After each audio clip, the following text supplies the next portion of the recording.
کیا آپ جانتے ہیں کہ ایک ایسا ملک بھی ہے جس کی پر کیپیٹا انکم دنیا کے ٹاپ 15 آبادی کے لحاظ سے بڑے ملکوں کی انکم سے بھی زیادہ ہے، اور یہ ملک دنیا کا سب سے چھوٹے ملکوں کی فہرست میں 6 نمبر پر ہے۔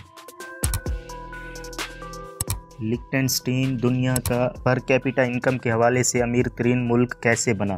اس ملک کا کل رقبہ 62 مربع میل ہے اور پر کیپیٹا انکم $1,70,000 سے بھی زیادہ ہے، جو کہ آبادی کے لحاظ سے دنیا کے ٹاپ 15 کنٹریز کے کل پر کیپیٹا انکم سے بھی زیادہ بنتی ہے۔ یہاں پر ہر شخص کروڑ پتی ہے۔ یہ ملک ڈبلی لینڈ لاکڈ کنٹری ہے، جس کے مغرب میں سوئٹزرلینڈ اور شمال اور مشرق میں آسٹریا ہے۔ اس ملک میں کئی ہزار میل تک کوئی سمندر موجود نہیں۔ اس ملک میں نیچرل ریسورسز نہ ہونے کے برابر ہیں، اور یہ ملک الپائن ماؤنٹینز اور دریائے رائنا کے وسط میں واقع ہے۔ مگر آج کیسے یہ ملک دنیا کا پر کیپیٹا انکم کے حوالے سے امیر ترین ملک ہے؟ لکھٹنسٹین کا پورا نام پرنسپیلٹی آف لکھٹنسٹین ہے۔ اس ملک کی اپنی کوئی کرنسی نہیں، بلکہ سوئٹزرلینڈ کی کرنسی استعمال ہوتی ہے۔ اس ملک میں لوگوں کا مذہب رومن کیتھولک ہے۔ اس ملک پر پہلے فرانس اور پھر رشیا کا قبضہ تھا۔ 1806 میں یہ ملک آزاد اور خود مختار ریاست کے طور پر قائم ہوا۔ اگر ہسٹری کی بات کریں تو 500 قبل از مسیح میں المانی قبیلہ آ کر یہاں آباد ہوا، اور 15 قبل از مسیح میں رومن امپائر کے دور میں اس کو ایک صوبہ بنا دیا گیا۔ 788 عیسوی میں یہاں مسیحیت متعارف کروائی گئی، اور 1719 میں رومن امپائر کے ختم ہونے کے بعد یہ رومن امپائر کی آخری نشانی کے طور پر قائم رہا۔ اس ملک کا ثقافتی ورثہ اس ملک کے پرنس کا آرٹ ورک کا مجموعہ شامل ہے۔ اس کے علاوہ اس ورثے میں 1600 پرانی پینٹنگز بھی موجود ہیں۔ اس ملک کا جغرافیہ ایسا ہے کہ یہاں پر ڈیولپمنٹ نہیں کی جا سکتی۔ یورپ میں 19ویں صدی میں صنعتی انقلاب آنے کے باوجود یہ ملک صنعتی ترقی نہ کر سکا۔ پھر اس نے آسٹریا ہنگری سے عارضی اتحاد بھی قائم کر لیا۔ پہلی اور دوسری جنگ عظیم میں یہ ملک جہاں ایک طرف یورپ تباہ ہوتا گیا، دوسری جانب بڑے بڑے بزنس مین کے لیے پناہ گاہ بنتا گیا، کیونکہ اس ملک کی اسٹریٹجک لوکیشن ایسی ہے کہ اس پر حملہ کرنا آسان نہیں تھا۔ دوسری جانب اس ملک کی آبادی چند ہزار لوگوں پر مشتمل تھی، اور یہاں کے حکمران خاندان نے ایسے قوانین بنائے جس سے اس ملک میں نئی صنعتوں کے فروغ کے لیے ٹیکس قوانین میں تبدیلی کر کے صرف 1.2% ٹیکس لگا دیے گئے۔ دوسری جانب اس ملک میں بینکنگ سیکٹر میں بھی اسی طرح کی اصلاحات کی گئیں۔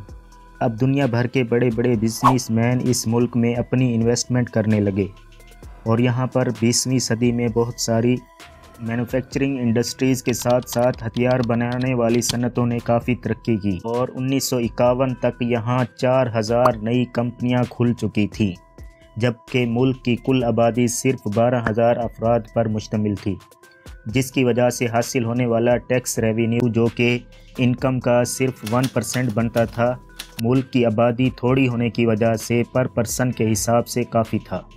اب یہاں کی گورنمنٹ نے اس پیسے کو عوام کی فلاح و بہبود پر خرچ کرنا شروع کر دیا، جس کی وجہ سے ان لوگوں کو مفت علاج، تعلیم اور دیگر سہولیات فراہم کی جانے لگیں۔ یہ ملک 1970 تک ایک بڑی معیشت بن چکا تھا، پوری دنیا کے بزنس مین کے لیے جنت، کیونکہ اس ملک میں کمپنیاں کھولنا بھی آسان تھا۔ دوسرا، آپ کے بینکوں میں رکھے گئے پیسوں کی پرائیویسی کا خیال رکھا جاتا تھا، جس کی وجہ سے یہ ملک دنیا بھر کے چوروں اور سمگلر کے لیے بہت پرکشش جگہ بن گئی تھی۔ 20ویں صدی کے آخر تک pharmaceutical industries, dental products and dental equipment کی انڈسٹری اور آرم اور دوسری مینوفیکچرنگ کمپنیوں کی تعداد 50,000 تک پہنچ گئی، جو کہ تقریباً ملک کی آبادی سے ڈبل تعداد بنتی تھی۔ اب پوری دنیا سے خصوصاً سوئٹزرلینڈ اور آسٹریا کے لوگوں کو جابز ملنے لگیں۔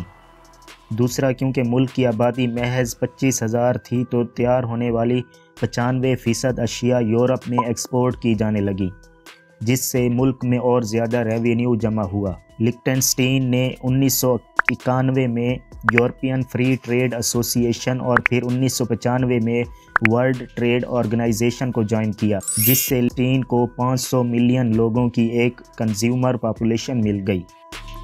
یہ ملک اتنا چھوٹا ہے کہ 2007 میں سوئٹزرلینڈ کی فوج نے اس پر قبضہ کرنے کی کوشش کی، مگر بعد میں یہ کہہ کر معافی مانگی کہ طوفان کی وجہ سے وہ راستہ بھول گئے تھے۔ 2009 میں اس ملک کو OECD کی جانب سے بلیک لسٹ کر دیا گیا۔ اس کی وجہ یہ تھی کہ یہ ملک دنیا بھر کے منی لانڈررز کے لیے ایک آرام گاہ اور پرکشش جگہ بن چکی تھی۔ OECD کی جانب سے کہا گیا کہ یہ ملک اپنے بینکنگ سیکٹر میں اصلاحات لائے، اور دوسرا، دنیا بھر کے منی لانڈرنگ کے ذریعے اس ملک میں پیسہ جو بھیجا جاتا ہے اس کا ریکارڈ بھی دنیا کے سامنے رکھے۔ اس کے بعد اب تک بینکنگ سیکٹر میں کئی اصلاحات کی جا چکی ہیں۔ پھر بھی یہ ملک انویسٹرز کے لیے اٹریکٹیو جگہ ہے۔ اس کی وجہ یہاں پر ٹیکس چھوٹ ہے۔ یہاں کے لوگوں کو بھی اپنی آمدنی کا صرف 1.2% ٹیکس ادا کرنا ہوتا ہے۔ تو ناظرین، آپ کو یہ ویڈیو کیسی لگی؟ مزید ایسی ویڈیوز دیکھنے کے لیے چینل کو سبسکرائب کرنا نہ بھولیں۔